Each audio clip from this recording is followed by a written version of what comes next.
አደይ አባቷ ያዛት በጣም ነው የምታሳዝነው። ምክንያቱም አባቷ ይዞ ባሰረበት ቦታ ላይ ወይንም እነሱ በያዟት ቦታ ላይ ልጁ ሊደፍራት እየታገላት ባለበት ጊዜ ነበር ያለቀው። ይህን ነገር የእውነት ያደርገዋል? የአደይን ህይወት ያበላሸዋል ወይንስ ምን ይፈጠራል? አባትየው ለሌላ ባለሀብት ሊሸጣት ነው ወይንም ደግሞ በቃ ሊድራት ነው ማለት ሳይሆን ሊሸጣት ነው ማለት ይቻላል። እውነት ለመናገር እሱ የሚያስጨንቀው ክብሩና የባለሀብት ልጅ አገባች ልጁ የሚባለውን ነገር እንጂ ወይንም ደግሞ የሰውን ነገር እንጂ ልጄ ምን አይነት ህይወት ይገጥማታል የሚለው ነገር አላሰበም። በተለይ በክፍለ ሀገር ላይ ይሄ ነገር እስካሁን ድረስ አላቆመም ማለት ይቻላል። በፊትም የነበረ ነገር ነበር። ሰላም ሰላም፣ ውድ የተከበራችሁ የቻናሌ ቤተሰቦች እንዴት ናችሁ? ከኔ ጋር ሁሉ ሰላም ነው። ሰላማችሁ ይብዛልኝ ባላችሁበት። ውድ ቤተሰቦቼ ለቻናሌ አዲስ ከሆናችሁ ሰብስክራይብ አድርጋችሁ ቤተሰቡን ነባሮች እንኳን በሰላም መጣችሁ ብያለሁ። ውድ ቤተሰቦቼ እንግዲህ እነ ዴቭ እነ ኪንጎ ሁላቸውም እዛ ጋር ገብተዋል። እነ አዴ ቤት ደርሰዋል። እነ አዴ ቤተሰብ ጋር ከእናታቸው ጋር ተገናኝተዋል። ብርሃንም እህቷም እንግዲህ ተቀብላቸዋለች፣ እያስተነገደቻቸው ነው ማለት ነው። እንግዲህ እዛ ጋር ኪንጎና ዳይመንድ አደይ ያለችበትን ቦታ ስላወቁ እዛም ሁላቸውም ሄደው ቦታውን አይተውታል ማለት ነው። አደይ ያለችበትን ቦታ ያወጧታል ብዬ አስባለሁ ማለት ነው። ግን ደግሞ ዴቭን ከጀርባ መጥቶ ያንኛው አንተ ከየት የመጣህ ደግሞ ብሎ መጥቶታል ማለት ነው፣ በዱላ ማለት ነው። ይሄ ምን ሆነ? ዴቭ ምንድነው የገጠመው? ወይስ ዴቭ ምን ደረሰበት የሚለው ነገር ሳናቅ ነበር ድራማው ያለቀው። በቀጣይ ላይ እንግዲህ ማወቅ እፈልጋለሁ። ምክንያቱም እንግዲህ ምን እንደተፈጠረበት አናቅም። አንተ ከየት የመጣህ ነህ ብሎ እዚህ አንገቱ ላይ መቶታል ማለት ነው፣ በዱላ ወድቋል። እንግዲህ ምን እንደተፈጠረ እንግዲህ አላቅም ማለት ነው። እውነት ኪንጎና ዳይመንድ ሲመታው አይተውታል። ግን ደግሞ እነሱም ከሄዱ ሌላ ችግር ስለሚፈጠር ብሎ ተደብቀው ወደዛኛው ቦታ ነበር የሄዱት ማለት ነው። ምክንያቱም ሁለቱ ተባብረው ይሄኛው ሰው አይልኝ እኔ የምፈልገውን አደርጋለሁ ብሎት ነበር ማለት ነው። ይሄን ማለት እንግዲህ አስቡት ምን አይነት ጨካኞች እንደሆኑና አደይ አሁንም ነገሮች እየተደራረቡባት ነው፣ ነገሮች እየተፈራረቁባት ነው። እኔ የማልፈልገውን ህይወት እንዲኖር አታድርገኝ አባዬ፣ እኔን ልቀቀኝ፣ ተወኝ፣ የራሴን ህይወት ልኑርበት ብለዋለች አባቷ።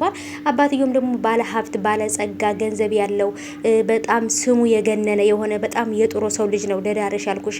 ስለዚህ የኔን የአባትሽን ክብር ንቀሽ እኔን አባትሽን አስንቀሽ ወይንም የኔን አባትሽን እንትን ንቀሽ ሂደሽ መቼም ቢሆን በሰላም አትኖሪም ብሏታል። ምክንያቱም እየተከታተለ ህይወቷን ሲኦል ነው የሚያደርግባት። ከተማም ላይ እንግዲህ እየመጣው ነው እያለ ያለችበትን ቦታ እያጣራ አሁንም ወደ ክፍለ ሀገር መሄዷን ስለሰማ ነበር ወደ ክፍለ ሀገር ተመልሶ ሄዶ አሁን ላይ በእጁ አስገብቷታል። ምን እንደሚፈጠር አላውቅም ማለት ነው። ቤተሰቦቼ በጣም ነው የፈራሁት። ምክንያቱም እንግዲህ ሊዲያም አብራ ሄዳለች እንደምታውቁት እና እዚህ እንደምታዩዋቸው ተሰባስበዋል። እናቲቱም በጣም ደንግጣለች። ወይኔ ልጄ እያለች እንትን ስትል ሊዲያም ሞተች እንዲ አደይ ነበር ያለችው ማለት ነው። ምክንያቱም በጣም ነበር የደነገጠችው። የሞተ ሰው ነበር የሚመስለው ሀዘናቸውንም ደግሞ የመከፋታቸው ማለት ነው። እና ይሄ ነገር ደግሞ በኋላ ላይ ምን ሊያመጣ እንደሚችል አላውቅም። ዴቭም በዱላ ተመቷል። እንግዲህ ምን እንደተፈጠረ አላውቅም። ከዛም በኋላ ምን ሆነ የሚለውን ሳናይ ነበር ያለቀው ማለት ነው። ቤተሰቦቼ የባርኪ ፍቅረኛ ወደነ ለምለም ቤት ሄዳለች ማለት ነው። ወደ ነባር እንትና ቤት ማለት ነው። ኤላ ቤት ሄዳለች።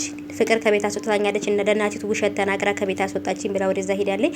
የሄደችበት ምክንያት ደግሞ እንግዲህ ሰራተኝነቱ ስላላዋጣት በቃ ይሄ ነገር ምንም አልተሰማትም ማለት ነው። ምክንያቱም እዛ ቤት የተቀመጠችው ገንዘብ ከኤላ ለመቀበልና ባርኮትም ከኤላም ገንዘብ ተቀብላ ለመሄድ ነበር ያሰበችው። ቤታችን ባራጣ ተበድሯል፣ ወንድሜ ታስሯል እያለች ማለት ነውና ይሄን ነገር እስከሚጣራ ድረስ ነበር አርፋ የተቀመጠችው። ግን ደግሞ ነገሩን ሁሉ እያመቻቸች ነው፣ ውጭ ላይ ያለውን ነገር ማለት ነው። በጣም ከባድ ሰው ናት። ምክንያቱም ገንዘብ ለማግኘት ብላ ምንም ቢሆን ታረጋለች ማለት ነው። እና ቤተሰቦቼ እንግዲህ የአደይ መጨረሻ ምን ሊሆን እንደሚችል አላቅም። በማትፈልገው ሰው ትደፈራለች። ይሄ ሰውዬ እንዳሰበው ይሄን ነገር ያደርግባታል ወይንስ እነ ኪንጎና ዳይመንድ ደርሰው ያዲኗታል? ምንድነው የሚፈጠረው አላቅም። ግን እሷ ያለችበትን ቦታ ላይ ደርሰው ቦታውን ስላወቁት እሱን መተውት ወደዛ ጠለውት እሷን ይዘዋት ቢወጡ በጣም ነበር ደስ የሚለኝ። ምክንያቱም እንደምንም ብለው ተባብረው አዴን ወደ አዲስ አበባ ይዘዋት መመለስ አለባቸው ብዬ አስባለሁ ማለት ነው። እና ቤተሰቦቼ እንግዲህ በጣም ከባድ ፈተናና በጣም ከባድ ስቃይ ውስጥ ነው አደይ ያለችው። ምክንያቱም በተለይ ይሆናል ብላ ያልጠበቀችው ነገር ነው በህይወቷ ላይ እየሆነባት ያለው ማለት ነው። የሆነት በጣም ነው ያሳዘነችኝ ከምላችሁ በላይ በጣም የኔ ዋህ ማለት ነው። የኔ እናት በጣም ነው የምታሳዝነው። ስለዚህ እንግዲህ የእናንተ ሀሳብ ምንድነው? ቤተሰቦች ሀሳባችሁን ኮሜንት አስቀምጡልኝ። እውነት አደይ በጣም ነው ያሳዘነችኝ። ፈተናዋ በዛ።